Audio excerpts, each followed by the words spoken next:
Assalamualaikum warahmatullahi wabarakatuh. Selamat malam sahabat setia, kisah misteri di Shyflash Channel, serta salam penuh kehangatan bagi para pembaca setia di shyflash.com.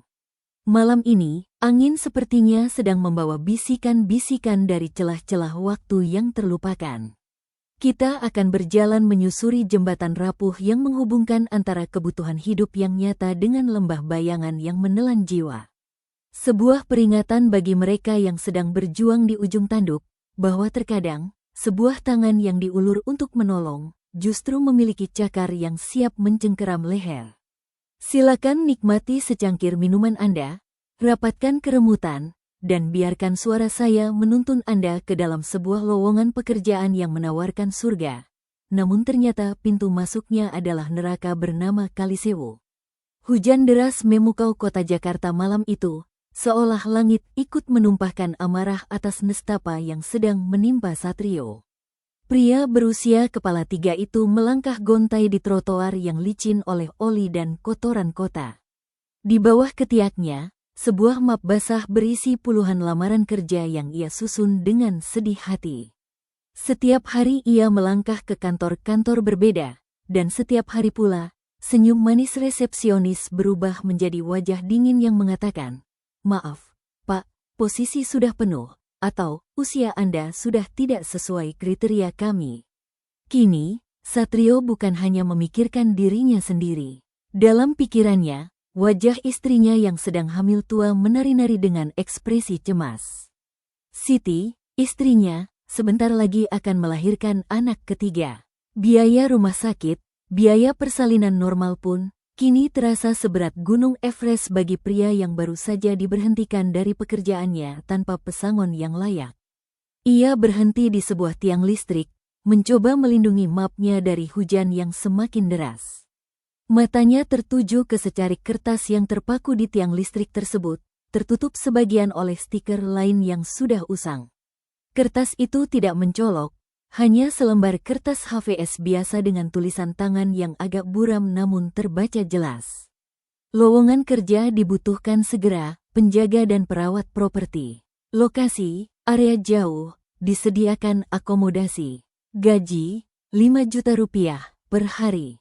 Fasilitas, makan, tempat tinggal, bonus akhir kontrak. Syarat, sehat jasmani dan rohani, siap lembur, menjaga rahasia. Hubungi Budi 0812XXX. Satrio menelan ludahnya. 5 juta sehari, itu angka gila yang tidak masuk akal. Tapi di saat otaknya berteriak bahwa ini adalah penipuan, jantungnya yang hancur karena kebutuhan berbisik pelan. Coba saja, apa salahnya? 5 juta sehari, dalam sebulan ia bisa membawa istrinya melahirkan di kamar VIP, melunasi utang, dan sisa untuk modal usaha. Tanpa pikir panjang lagi, Satrio menyalakan ponselnya yang hampir lowbat. Ia menghubungi nomor di kertas itu. 1 kali sambungan, 2 kali, lalu suara pria paruh baya menyambut. "Halo, iya, ini untuk lamaran kerja?" tanya Satrio bergetar. "Oh, yang lihat poster di tiang listrik depan Indomaret ya?" Suara di seberang terdengar berat namun ramah.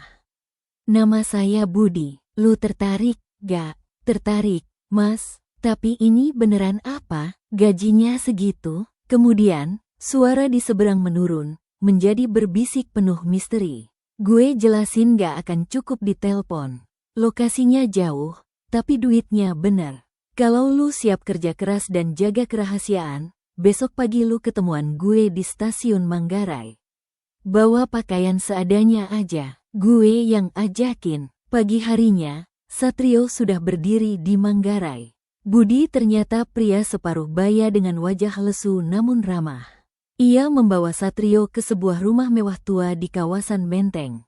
Rumah itu berdiri megah dengan pagar besi tinggi, namun suasana di dalam gerbang terasa sangat berbeda dari keramaian kota.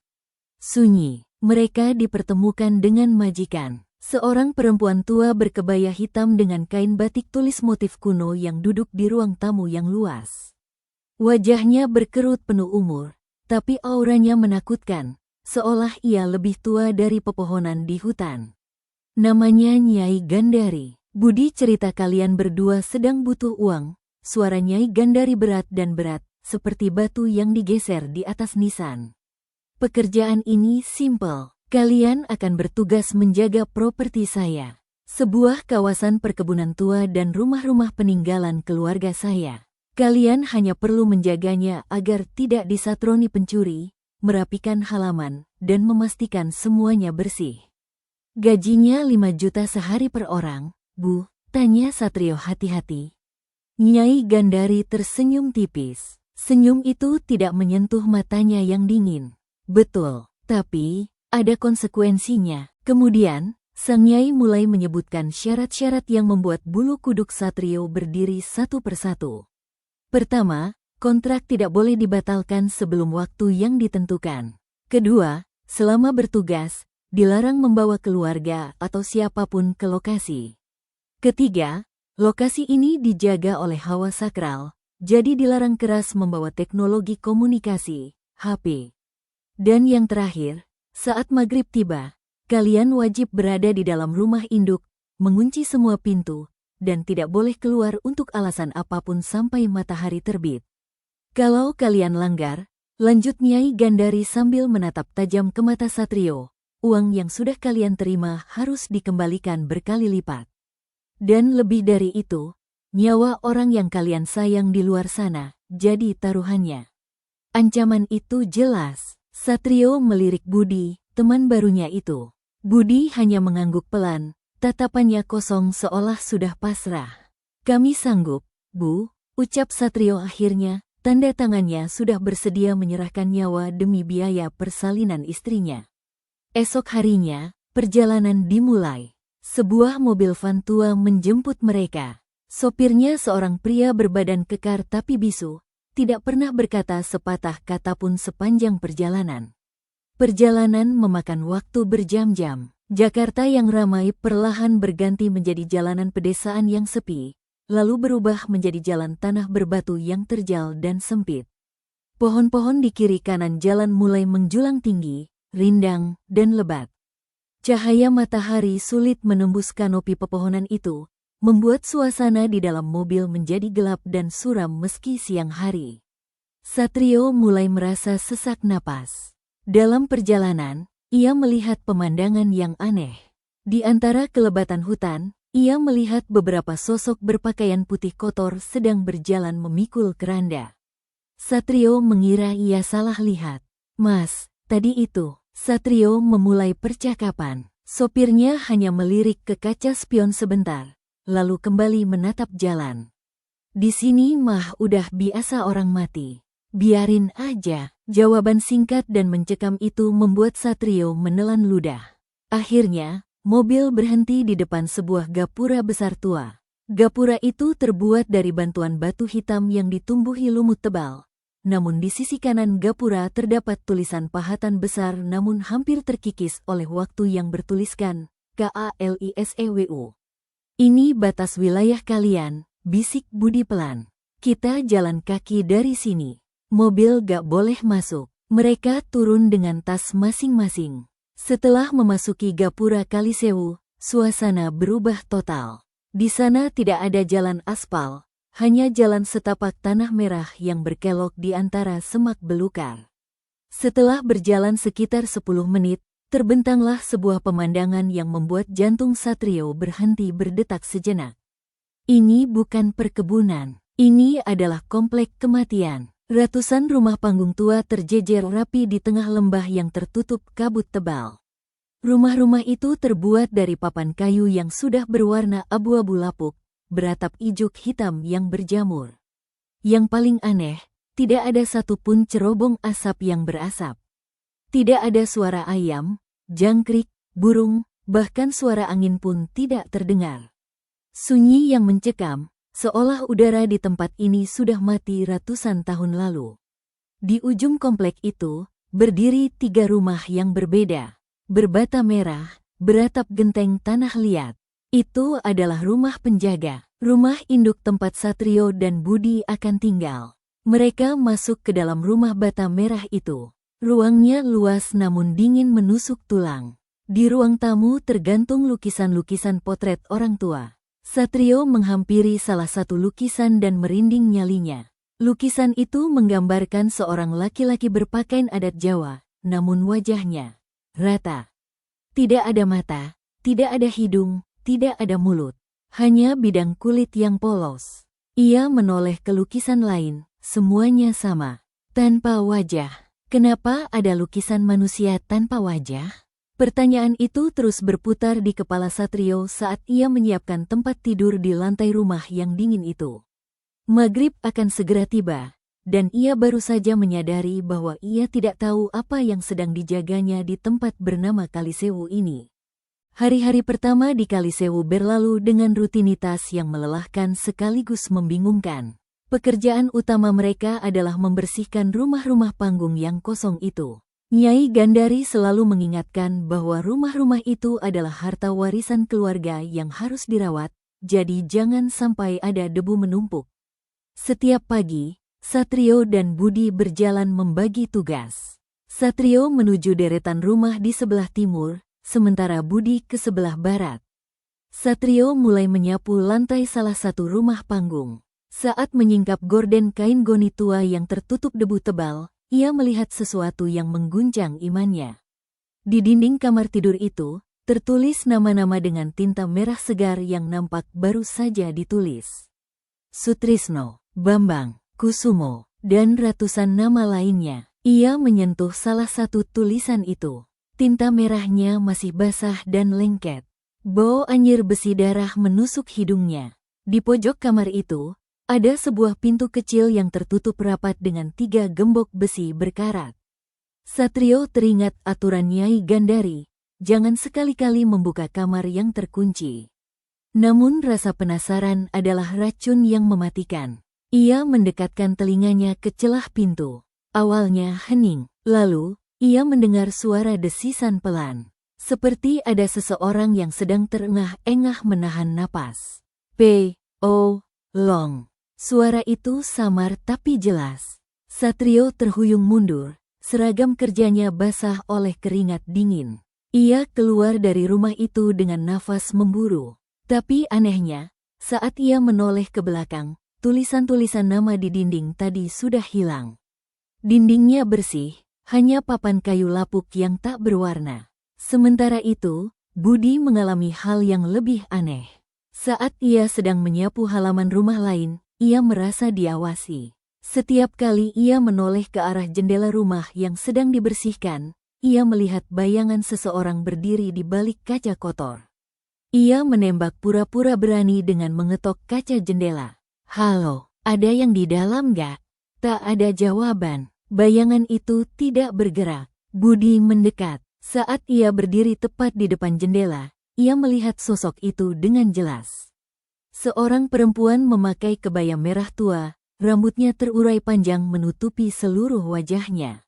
Ia berdiri diam, menunduk, dengan tangan memegang sebuah benda tajam yang tersembunyi di balik lipatan kainnya. Budi lari tunggang langgang meninggalkan rumah itu.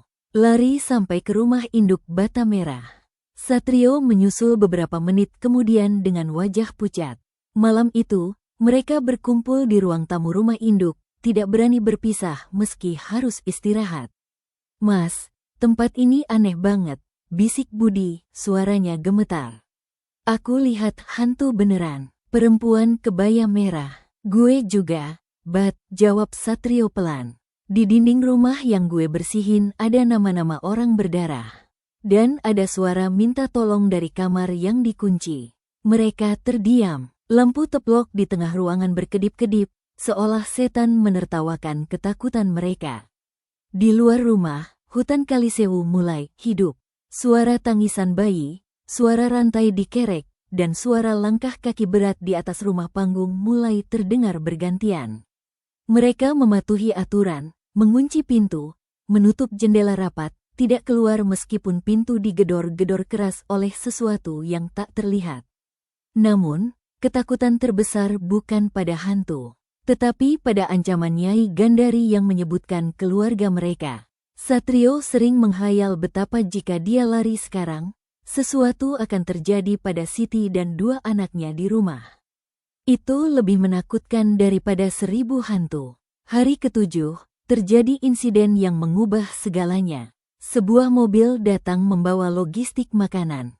Pengemudinya bukan sopir bisu tadi, melainkan seorang laki-laki muda wajah babak belur namun matanya kosong. Ia keluar dari mobil dan hanya berdiri mematung, menatap kosong ke arah hutan. Nyai Gandari datang bersama mobil itu. Ia melihat kondisi Satrio dan Budi yang tampaknya sudah di ujung tanduk kekuatan mental. "Kalian terlihat lemah," komentar Nyai Gandari dingin. "Jangan lupa, gaji kalian sedang saya transfer ke rekening istri kalian. Jangan kecewakan saya, karena kalau kontrak ini putus, uang itu akan jadi utang bunga riba yang tak mampu kalian bayar." Nyai Gandari kemudian menarik tangan pria muda babak belur itu. Pria itu tidak bergerak seperti orang hidup, melainkan seperti boneka kayu yang diseret. "Ini adalah Barno, karyawan sebelum kalian," ujar Nyai Gandari. "Dia nekat kabur di tengah malam, tapi Kalisewu selalu membawa pulang anak-anaknya." Nyai Gandari menyeret Barno ke dalam hutan ke arah rumah-rumah panggung yang paling jauh. Satrio dan Budi hanya bisa menonton dengan hati bergetar. Barno menoleh ke arah mereka sekilas saat diseret. Matanya tanpa ekspresi namun ada rasa tolong yang terpendam di sana. Malamnya, Budi tidak bisa tidur. Suara gamelan mulai terdengar. Tidak seperti gamelan Jawa biasa, nadanya sumbang, tidak beraturan, dan terdengar seperti ratapan. Budi tertidur di ruang tamu dan bermimpi. Dalam mimpinya, ia berada di tengah alun-alun desa di Kalisewu. Ribuan orang berdiri melingkar. Mereka semua mengenakan kain kafan putih. Wajah mereka rata, tak ada satupun yang memiliki panca indera. Di tengah lingkaran, ada perempuan berkebaya merah itu. Ia menari dengan gerakan yang patah-patah namun mempesona. Musik gamelan mengiringi tariannya. "Datanglah, bergabunglah," bisik para wajah rata itu secara serentak. Budi merasa tubuhnya ringan. Tanpa sadar, ia mulai menari mengikuti gerakan perempuan kebaya merah itu. Ia menari, berputar, melompat, tanpa bisa berhenti meskipun kakinya sudah lelah dan lututnya sakit. "Bangun, bangun, Bat!" teriak Satrio sambil mengguncang bahu Budi. Budi terbangun dengan keringat bercucuran. Tapi anehnya, kakinya terasa sakit seperti benar-benar baru berlari dan menari sepanjang malam. Dan berasanya ia baru saja pulang dari sebuah tempat yang sangat jauh. "Mereka memanggilku, Mas," bisik Budi pandang berkunang-kunang. "Kalisewu, Kalisewu, itu bukan nama tempat. Itu seruan." "Seruan apa?" tanya Satrio takut. "Kalisewu, ribuan sungai darah." Jawaban Budi membuat Satrio merinding dari ujung rambut sampai ujung kaki. Kalisewu bukan sekadar nama desa. Kalisewu adalah ribuan nyawa yang ditumpuk di satu tempat. Esok harinya, keputusan sulit harus dibuat. Satrio mendapat pesan singkat melalui surat yang dibawa oleh burung gagak yang hinggap di jendela rumah penjaga. Surat itu bukan dari Nyai Gandari, tapi dari seseorang yang mengaku sebagai penghuni lama. "Jangan biarkan darah kalian menetes di tanah ini. Kalisewu House, bakar dia sebelum dia minum kalian seluruhnya." Satrio melihat ke arah hutan. Ia melihat kepulan asap tipis dari salah satu rumah panggung yang paling jauh. Ia tahu itu bukan asap dapur. Itu asap dupa. Malamnya, Budi kembali ketiduran. Tapi kali ini, Satrio tidak mau diam. Ia menyalakan lampu, menyiapkan minyak tanah yang biasa dipakai untuk lampu teplok. Ia melihat keluar jendela. Ribuan sosok bermuka rata sedang berdiri di luar rumah, menanti. Mereka tidak menyerang, mereka hanya menunggu. Menunggu giliran. "Ini perang," gumam Satrio. "Gue harus bakar tempat ini. Biarpun resikonya nyawa gue sendiri, gue enggak mau jadi ribuan satu di Kalisewu." Satrio menyiram minyak tanah ke seluruh ruang tamu rumah induk, lalu ke lantai 2. Ia menyeret Budi yang tidur pulas keluar dari rumah, menjauhkan dia dari bahaya. Saat Satrio menyalakan korek api, Tiba-tiba suara ledakan keras terdengar dari arah rumah Barno. Dor! Ternyata Barno yang dibawa Nyai Gandari semalam diledakkan. Tubuhnya dijadikan pesuguhan pertama malam ini. Darahnya membasahi tanah Kalisewu. Goncangan itu membuat bangunan rumah-rumah panggung lainnya bergetar. Dan dari kegelapan hutan, terdengar raungan marah dari Nyai Gandari. SOMEONEISTRYING to break the contract. Satrio melempar korek api yang menyala ke tumpukan minyak tanah di lantai ruang tamu. Jreng! Api membara besar dengan sekejap mata. Rumah bata merah tua itu, karena sangat kering dan terbuat dari kayu jati berusia ratusan tahun, langsung terbakar hebat. Api dengan cepat merembet ke atap rumah, lalu menjilat ke rumah-rumah panggung lainnya yang terbuat dari papan dan ijuk kering. Dalam hitungan menit, seluruh komplek Kalisewu menjadi lautan api oranye. Satrio menarik Budi keluar dari zona api. Tapi mereka tidak sendirian. Ratusan entitas bermuka rata mulai mengepung mereka. Mereka marah karena tempat tinggal mereka dibakar. Jalan, Bat, jangan berhenti, teriak Satrio menarik tangan Budi yang baru sadar. Mereka berlari memasuki hutan belantara, meninggalkan kobaran api yang sedang menghanguskan ribuan tumbal yang terjebak di dalam rumah-rumah itu.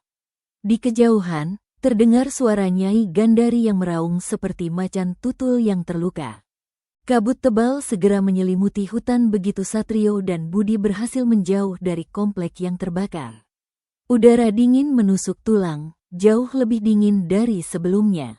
Api di belakang masih terlihat di kejauhan, seperti mata raksasa yang menyala dalam kegelapan. Kita kemana, Mas? Kita tersesat, bisik Budi, badannya gemetar kedinginan dan trauma. Pokoknya jalan terus, jangan berhenti. Nyai Gandari pasti akan ngejar kita, jawab Satrio sambil memegang tangan Budi erat. Mereka berjalan menembus semak-semak yang tajam.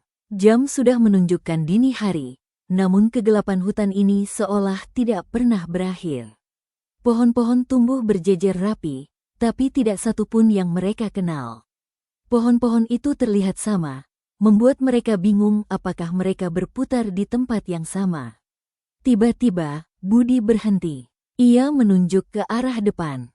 Mas, lihat, ada cahaya. Di kejauhan, tampak kilatan lampu yang hangat. Sebuah bangunan besar tampak menyilaukan di antara pohon-pohon rimbun. Mereka berlari ke arah cahaya itu. Setibanya di sana, mereka tercengang. Di tengah hutan belantara, berdiri sebuah villa mewah bergaya Eropa. Taman bunganya rapi, lampu gantung taman menyala terang, dan di teras terdengar musik orkestra klasik yang lembut. Ini adalah Villa Sejahtera, begitu tulisan di pintu gerbangnya.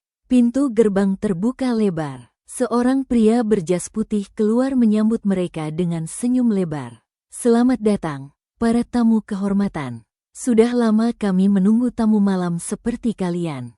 Satrio dan Budi awalnya curiga. Tapi begitu masuk ke dalam villa, mereka disambut oleh kehangatan api perapian dan aroma kopi yang sedang diseduh. Setelah perjalanan menakutkan dan melelahkan, kenyamanan ini terasa seperti surga. Silakan makan minum, kata pria berjas putih itu. Ini adalah rumah singgah bagi siapa saja yang tersesat di hutan Kalisewu. Satrio dan Budi duduk di sofa kulit yang empuk. Makanan yang dihidangkan sangat lezat. Nasi goreng spesial, steak ayam, dan segelas jus buah. Tanpa sadar, karena kelaparan dan kelelahan, mereka melahap makanan itu dengan lahap. Makanan ini enak banget, Mas, komentar Budi sambil mengunyah steak. Iya, Bat, kayak kita gak lagi di hutan, sahut Satrio. Namun, di tengah kebahagiaan itu, Satrio merasa ada yang janggal. Pria berjas putih itu tidak pernah berkedip. Matanya diam, menatap mereka tanpa berkedip. Dan musik orkestra di luar tidak pernah berubah lagunya. Tiba-tiba, kepala Satrio berdenyut kencang.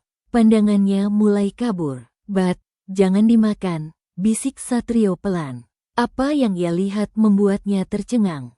Steak ayam yang sedang dimakan Budi berubah menjadi sepotong bangkai tikus busuk yang berulat. Nasi goreng berubah menjadi tanah hitam. Dan jus buah berubah menjadi darah kental yang menggumpal. Satrio muntah seketika. Bat, berhenti. Ini ilusi, teriak Satrio sambil menepis piring makanan di tangan Budi. Budi terkejut. Ia menatap tangannya, dan baru menyadari bahwa apa yang pegang bukan lagi steak, melainkan sepotong daging busuk yang berbau anyir. Ia langsung memuntahkan isi perutnya. Pria berjas putih itu tertawa. Tawanya bergema, bukan tawa manusia, tapi seperti tawa setan yang mengejek. Kalian terlalu cerdas, tapi sayang, kalian tidak akan bisa keluar dari sini. Ruangan villa mewah itu tiba-tiba runtuh. Dindingnya berubah menjadi tembok batu yang berlumut dan berjamur. Sofa berubah menjadi tumpukan tulang belulang manusia. Lampu gantung berubah menjadi tali penggantungan. Ini bukan villa. Ini adalah kuburan massal. Berapa banyak nyawa yang sudah kalian makan? Tumbal Kalisewu akan terus bertambah selama ada orang yang tamak. Budi dan Satrio berlari keluar dari bangunan yang berubah menjadi kuburan itu. Di luar, hutan kembali gelap gulita. Villa itu hilang tanpa bekas. Hanya gundukan tanah yang bau bangkai. Mereka berlari tanpa arah. Kaki mereka tertusuk duri. Badan mereka terbentuk batang. Rasa putus asa mulai melanda. Hutan ini seperti labirin hidup yang terus berubah. Mas, gue capek banget. Gue nggak kuat, teriak Budi. Jangan menyerah, Bat. Pikirkan Siti. Pikirkan istri lo, teriak Satrio membalik badan menarik Budi. Tiba-tiba, dari balik pepohonan tua, muncul sosok bayang-bayang. Sosok itu membawa tongkat kayu panjang dan berjalan dengan langkah yang ringan. Sosok itu berdiri di tengah jalan, menghalangi mereka berdua. Berhenti, teriak sosok itu berat. Satrio dan Budi berhenti. Mereka melihat sosok itu lebih jelas di bawah cahaya bulan yang tembus celah dedaunan. Seorang kakek tua berjubah putih. Rambutnya putih panjang, jenggotnya lebat. Matanya tajam namun bijaksana. Di tangannya ia membawa tas rotan tua. Kalian mencoba membakar persembahan, kata kakek itu. Tapi api tidak cukup untuk membakar Kalisewu. Kalisewu ada di dalam darah dan bumi di sini. Mau apa kakek? Gue dan teman gue mau pulang, tanya Satrio berani. Aku Mbah Darmo, perkenalkan kakek itu. Aku adalah penjaga batas. Dulu, aku sama seperti kalian. Karyawan Nyai Gandari, tapi aku berhasil lolos. Lo berhasil lolos? Gimana caranya? Tanya Budi. Tidak dengan lari, tapi dengan menolak iming-imingnya. Aku membuang uang yang ia berikan. Aku memutuskan hubungan dengan semua yang ada di Kalisewu. Tapi konsekuensinya, aku harus menjaga batas hutan ini selamanya. Jangan biarkan orang lain masuk. Mbah Darmo melihat ke arah api yang masih menyala di kejauhan. Kalian sudah membuat kesalahan besar. Membakar sarangnya akan membuatnya semakin marah. Dia akan mengirim pasukannya, para pemburu darah. Kita harus gimana, Bah? Tanya Satrio panik. Jalan terus ke utara. Ikuti arah matahari pagi nanti. Ada jalan setapak yang menuju ke jalan raya. Tapi kalian harus lari sekarang. Aku akan menghadang mereka. Mbah Darmo mengeluarkan sesuatu dari tasnya. Beberapa butir beras merah kuning. Ia menaburkannya di tanah. Pergilah, jangan menoleh ke belakang. Satrio dan Budi melanjutkan lari mereka ke arah utara sesuai petunjuk Mbah Darmo. Di belakang mereka, terdengar suara ranting patah dan lolongan anjing-anjing hutan yang bukan anjing biasa. Mbah Darmo berdiri tegak di tengah jalan, dihadang oleh sekawanan makhluk hitam dengan mata merah menyala, yang mengejar Satrio dan Budi. Mbah Darmo mulai melafalkan doa-doa kuno dengan suara lantang, memantulkan energi spiritual dari tongkat kayunya. Satrio dan Budi berlari sekencang mungkin, tanpa menoleh ke belakang sekalipun, walau suara teriakan Mbah Darmo dan benturan-benturan magis terdengar samar di belakang mereka. Matahari mulai terbit, tapi cahayanya masih redup karena kabut. Kaki mereka sudah luka-luka. Budi mulai jatuh bangun. Mas, gue gak kuat. Udah bentar lagi, Bat. Gue lihat ada asap mobil, teriak Satrio. Di ujung jalan setapak, terlihat asap mengepul. Bukan asap api, tapi asap knalpot truk. Satrio menembus semak-semak terakhir. Ia terjun ke aspal jalan raya dan menepi dengan kasar, menghentikan sebuah truk kayu yang sedang melaju pelan. Sopir truk kaget setengah mati hampir menabrak Satrio. Lu gila ya, mau mati? Tolong bantuin kami, Pak. Kami diburu hantu di hutan, teriak Satrio sambil menunjuk ke arah hutan yang gelap. Sopir truk itu melihat dua orang pria yang penuh luka bercampur lumpur, wajahnya penuh ketakutan ekstrim. Ia tak mengerti cerita hantu, tapi rasa kemanusiaannya membuatnya memberhentikan truknya. Naik, cepat. Satrio menarik Budi yang sudah hampir pingsan ke bak truk. Truk itu melaju meninggalkan hutan Kalisewu. Satrio menatap ke belakang. Di ujung jalan setapak, sosok Mbah Darmo berdiri melambai-lambai dengan senyum damai, lalu menghilang di telan kabut. Satrio berlutut di bak truk, menangis sejadi-jadinya. Ia bertahan hidup. Ia berhasil keluar dari neraka bernama Kalisewu. Perjalanan pulang menuju kota terasa seperti perjalanan dari dunia lain ke dunia nyata. Suara klakson, suara motor, dan keramaian pasar membuat Satrio merasa disorientasi. Ia baru menyadari bahwa selama seminggu di Kalisewu, ia tidak pernah mendengar suara dunia luar itu. Budi turun di kota asalnya dan langsung dibawa ke rumah sakit jiwa setelah menceritakan pengalamannya yang aneh pada keluarganya. Satrio kembali ke rumah kontrakannya di Jakarta. Ia membuka pintu rumah dengan tangan gemetar. Siti menyambutnya dengan wajah bahagia namun terkejut melihat kondisi suaminya yang kotor dan luka-luka. "Bang, lu dari mana saja? Kenapa gak ada kabar sama sekali?" Siti menangis memeluk Satrio. Satrio hanya bisa memeluk istrinya erat-erat. "Gue maafin, Ran. Gue hampir jauh sama keluarga kita." Tiba-tiba, Satrio melihat HP Siti yang tergeletak di meja. HP itu bunyi. Ada pesan masuk dari bank. Penerimaan transfer 150 juta rupiah. Satrio terkejut. Itu adalah gaji selama 30 hari yang dikontrakkan sejak ia pergi. Nyai Gandari tetap membayarnya meskipun ia sudah kabur dan membakar tempatnya. "Jangan dipakai, Ran," tegas Satrio menatap mata istrinya. "Duit itu darah. Gue mau kita bakar atau disumbang. Jangan ada sepeser pun yang masuk ke perut kita." Siti bingung, tapi ia mengerti bahwa sesuatu yang buruk telah terjadi pada suaminya.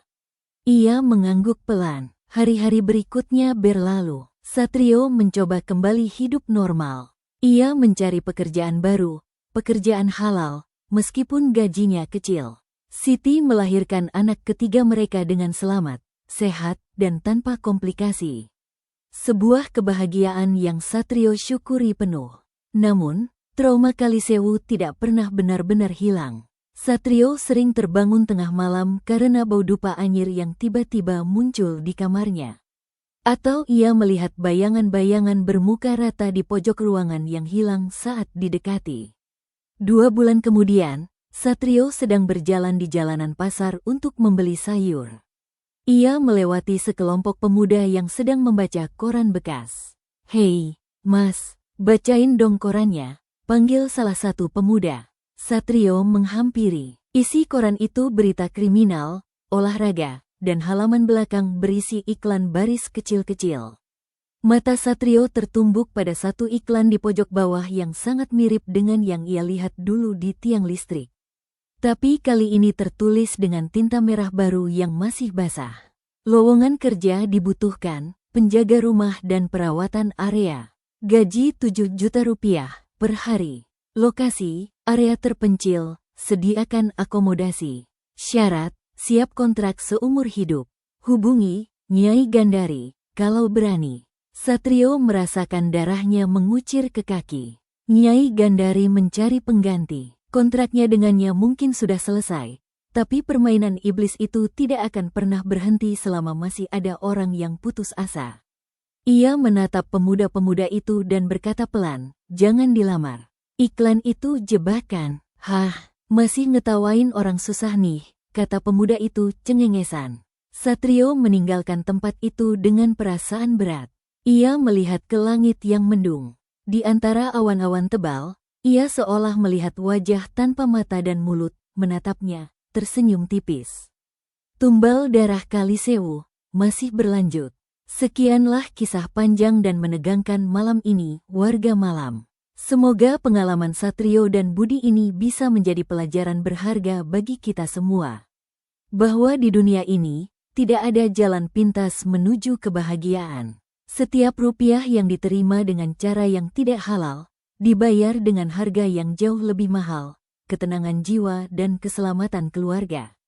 Terima kasih telah menyaksikan di Shyflash Channel dan membaca di shyflash.com. Jangan lupa dukung kami dengan menekan tombol like, memberikan komentar, dan membagikan kisah ini agar banyak teman dan saudara kita terhindar dari perangkap-perangkap dunia yang menipu. Sampai jumpa di kisah misteri selanjutnya. Wassalamualaikum warahmatullahi wabarakatuh.